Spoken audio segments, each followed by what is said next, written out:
Welcome. I'm Thornton Streeter, broadcasting live from my place in Colorado, and I'm really delighted to welcome a fabulous pioneer in healthcare to our Energy Medicine Exchange etheric blog talk radio station. This is an opportunity for us to a download of information from really the leading edge of medicine. James is a pioneer in functional health, and he has a global remit in promoting new best practice in our medical arena. And of course, we have a huge part to play in that as well. So it really is exciting to welcome him to EME. And without further ado, here he is, James Maskell. Great to be with you, Thornton. Thanks so much for having me on the show. Well, James, I mean, let's start straight away by talking about the evolution of medicine, which is your umbrella. Can you just give us an update on what's going on there?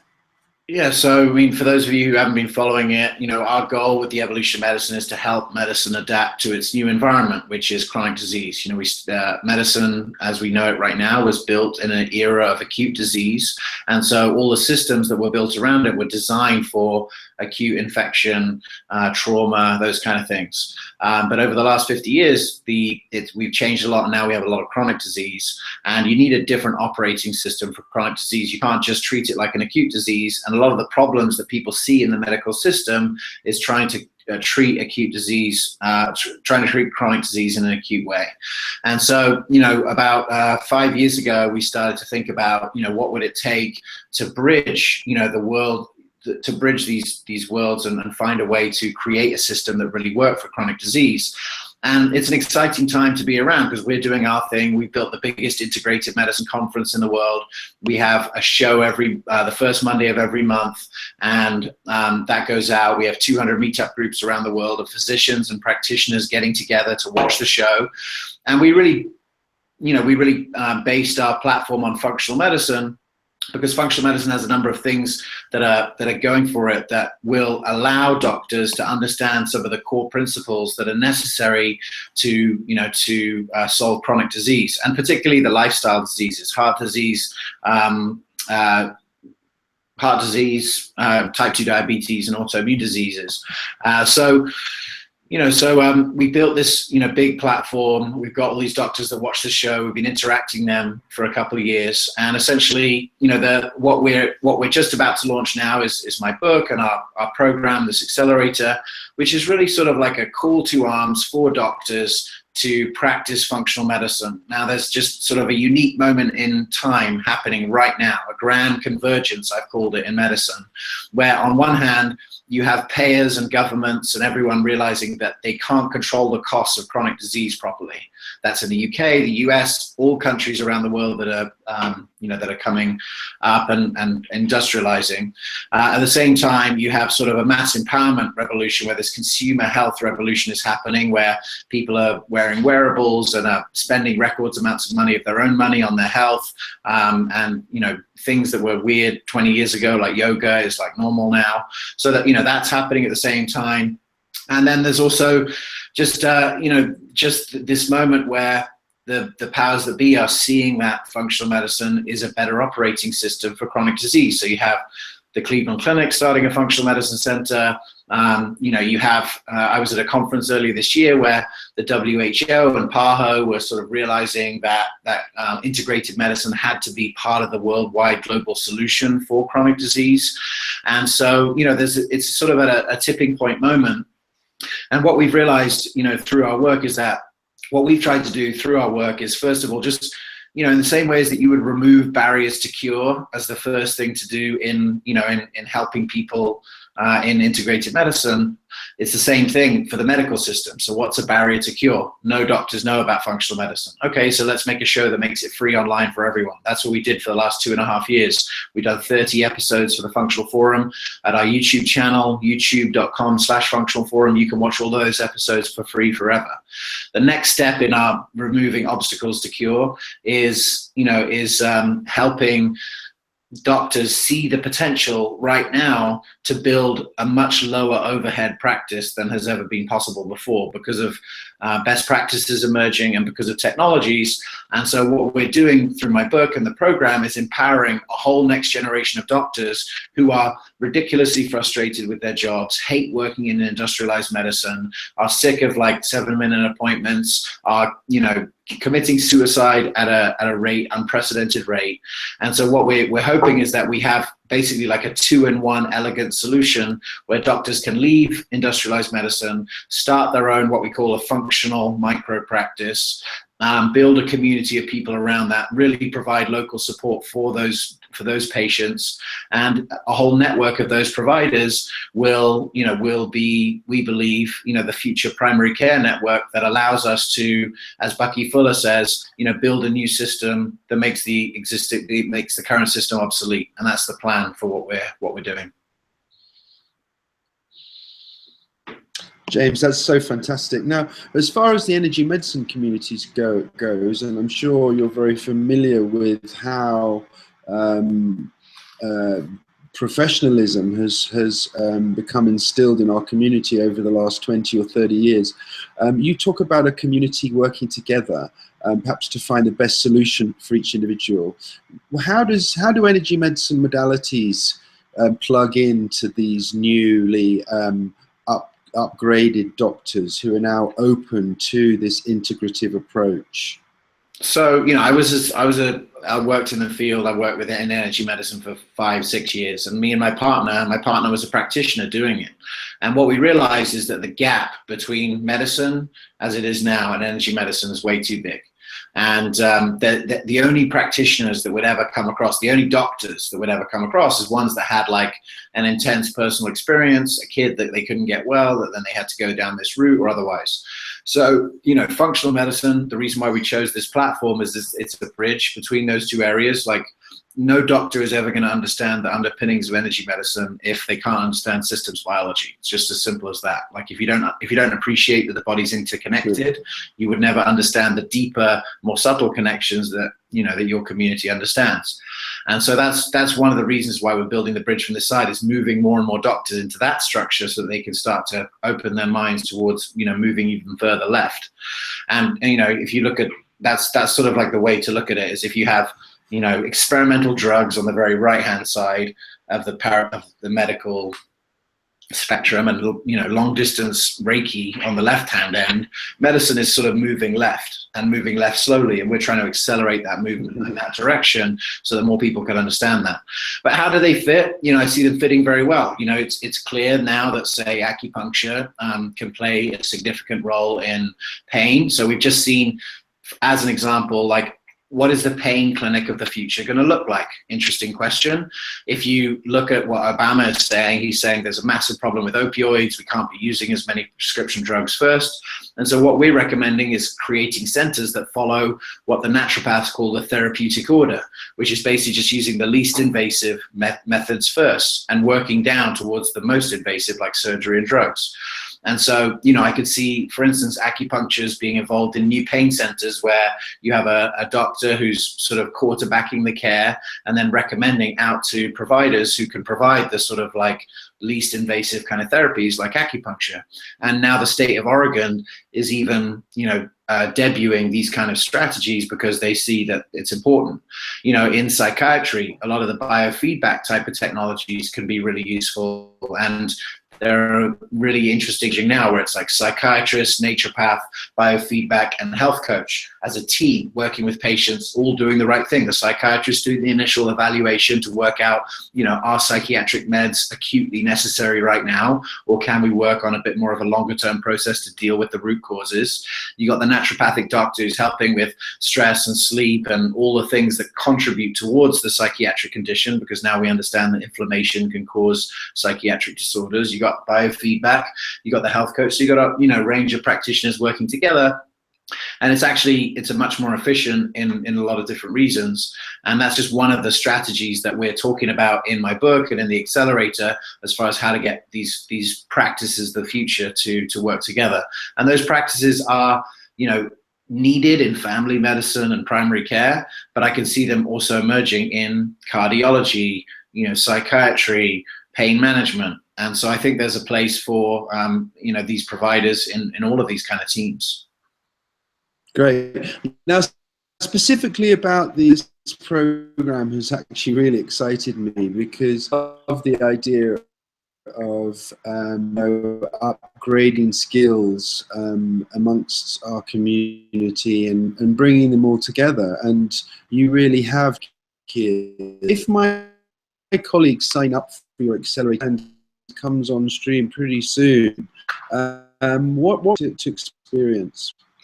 Yeah, so the first thing I would say is from 11th to the 16th of October, which is next Tuesday to Friday, Saturday, my book is available for free to anyone in the world. You can download it, you can get it from Amazon for free. So I would encourage everyone to read that, because essentially in there, the first half of the book is really convincing your regular doctor to practice a type of medicine that's relevant for today's diseases, i.e. functional medicine.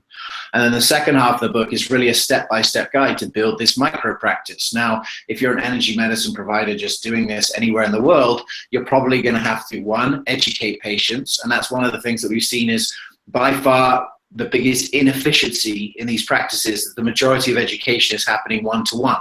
Really, it's a really inefficient way of delivering education, because people only remember 5 to 10% of what you say, and they're paying you for your time. What an expensive education they're getting.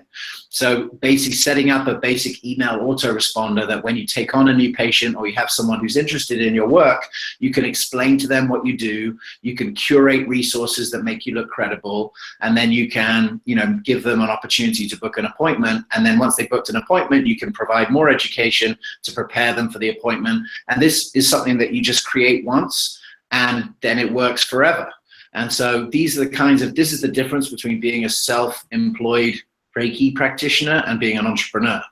And this is our model that we're following here, Thornton, is like CrossFit. I'm sure you're familiar with CrossFit, the workout model. But what they did, first of all, they had to come up with what is a reproducible operating system for creating health, particularly for creating fitness in this case, particularly one that's community based. So that's the first thing, and that's really functional medicine is a reproducible system for creating health. And then two, lower the overhead dramatically. So it's a CrossFit box. It's not a CrossFit gym, because a gym, you need millions of dollars of stuff to get started. A CrossFit box, you just need a few weights and you don't need as much stuff, right? So it's called a CrossFit box because you reduce the overhead, right. Same as the micro practice. And then the third piece, you build community, you build a culture of health around the practice. So like in CrossFit, everyone eats paleo, and there were certain dietary things that come into CrossFit that that were part of the culture, and we got things to do with that with the practice as well. And then the biggest thing is then to empower the individual provider, in that case the personal trainer, in this case the doctor, to make the leap and start their own business and be a truly effective be able to build out and then advertise locally and otherwise. And what you see is that CrossFit goes from nothing to like being the most popular way in the world to train right now in such a short period of time. And that's the model that we want to follow, is to reduce the barriers to entry, convince doctors to become entrepreneurs and have a reproducible operating system to get the result you want.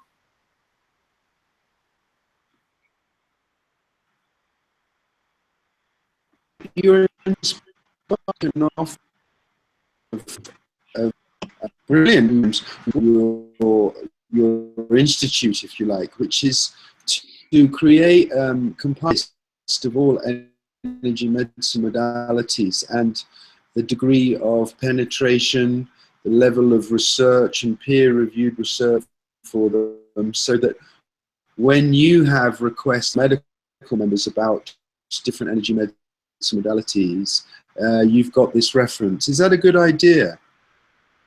You know, I think anything that helps to congregate and coordinate that kind of data is valuable. You know, I would say again, you know, that there are certain ways. I'm not sure if the randomized controlled trial will always be a great solution for finding out the value of those kind of modalities. What we're starting to see is a way that would really do that is like citizen science. Like, we have a technology backbone. You know, one of the reasons why there's this opportunity to build this more efficient practice now is because technology has come along to automate a lot of the things that we were doing solo.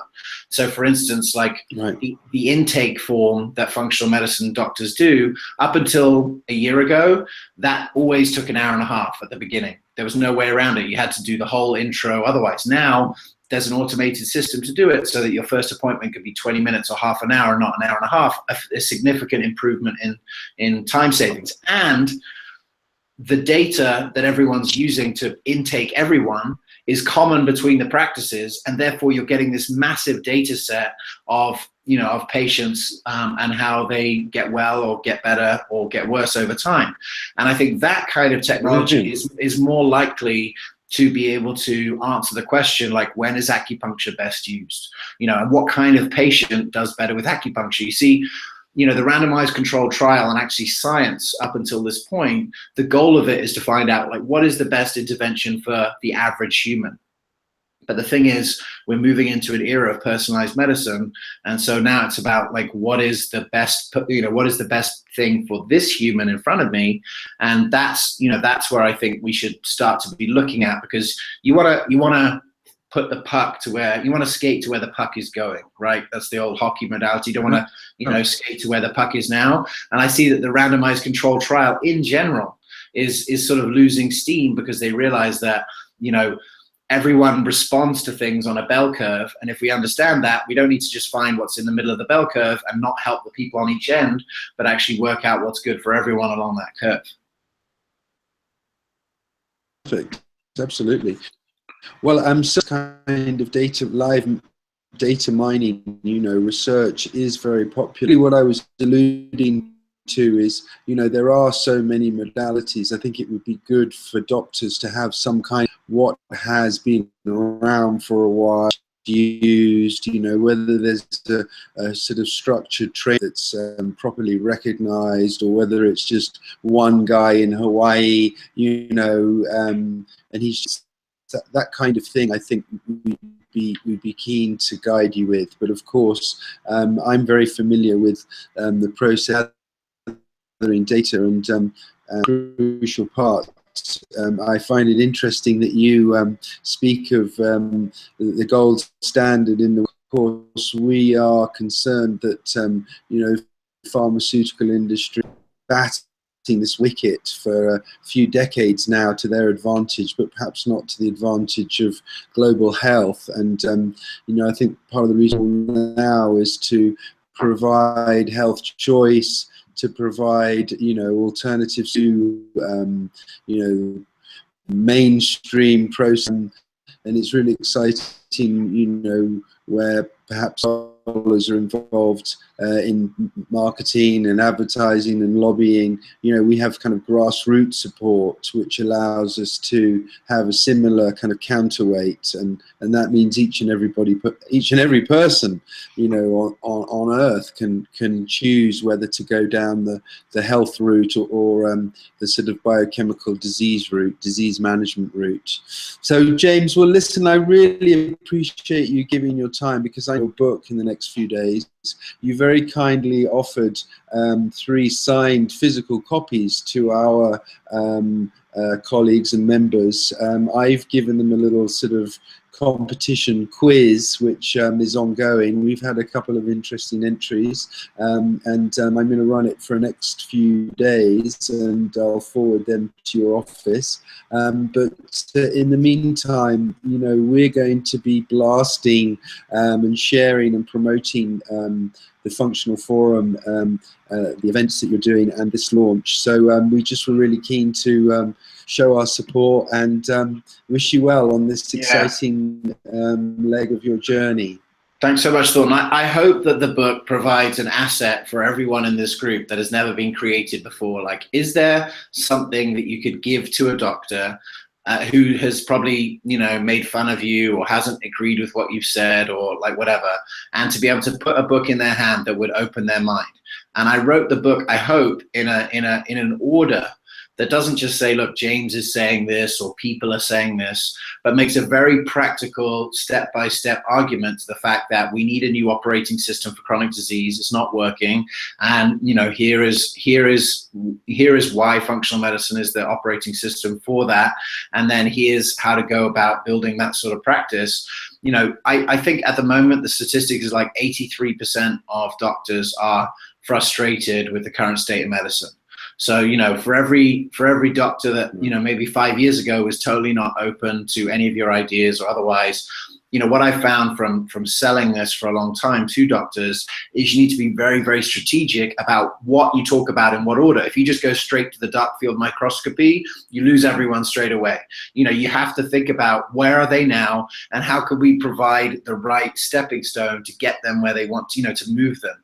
And I feel like what I've done in the book, I hope what I've done in the book is create that. So I would say to any of your members, definitely get the book, read the book. But, you know, I'm telling you now, steal the book, send the book out, send it to as many people as possible. I don't care about making money from the book. I just want to get this book into the hands of as many doctors as possible. So I know that a lot of the people in your community are sort of like practitioners / activists, because they're really passionate about getting the word out there and changing medicine. And so I would say to anyone, download the book when it's free, 11th to 16th. Thornton will have a link for you in the show notes to download that. Download it onto your computer, Kindle, otherwise, copy it and send it to doctors, friends, anyone that you think, you know, is interested in this conversation, who maybe you've tried to have a conversation with before and it hasn't gone very well. I think this is hopefully an asset that can allow everyone to come to an agreement about that there is need for a new operating system for chronic disease, and that functional medicine, by it being predictive, preventive, personalized, and participatory, is something that meets those criteria and is the one system that we have right now that's reproducible. The one question, Thornton, that I asked 3 years ago that no one else was asking was this: I realized that we needed 100,000 of these doctors to solve chronic disease. How would we get there? Like, what is the plan? What is a rational plan for us getting there? And no one else was thinking like that, because I think everyone else is sort of in the old mentality where we're like, there's this behemoth and we're inferior and we're trying to like show that we're good, but we don't really have the way to do that. And what I said is like, you know, the first thing that I ever said on the Functional Forum that gave it the momentum that it has today is we need to start acting like we're winning and stop acting like we're losing. And the way to do that is to realize that we have the tools in our toolkit to deal with chronic disease, and everyone else is going to come round to that understanding in like 5 years. Let's prepare for success, and then let's not like be afraid of the best asset that we have going for ourselves is that we have the solution for chronic disease. Everything else doesn't mean anything. So, you know, that's what I would say to your community is let's get this out there. Be activists, get it to as many doctors as possible. And the more doctors that get this book, the more they're going to be looking to employ, work with, collaborate with the people in your community. That's right. Well, that's exactly what I think too, James. And I think now my colleagues can see why I'm so excited about this collaboration. Brilliant, James. Well done, mate. We're thrilled. We're with you. Totally excited. Going to let you go now, mate. God bless you. And God bless the EME crew. Thank you very much. Yeah. Cheers, James. Speak to you soon.